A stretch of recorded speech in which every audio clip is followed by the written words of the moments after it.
பிறந்தது பசும் பொண்ணு, இது வீரமுள்ள தமிழ் மண்ணு.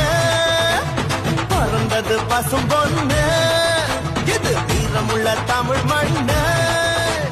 வீரமும் காதலும் ரெண்டு கண்ணு, பூமியும் சாமியும் நம்ம கொண்ணு. சாதி பேதம் நமக்கில்ல, ஆடி பாட தடையில்ல. போல சாதி பேதம் நமக்கில்ல, ஆடி பாட தடையில்ல. ஏன் எதுக்கு நம்ம சித்திர திருவிழா, ஏன் எதுக்கு இந்த தேர் திருவிழா, சாதி சன்னம் கூடிடத்தான்.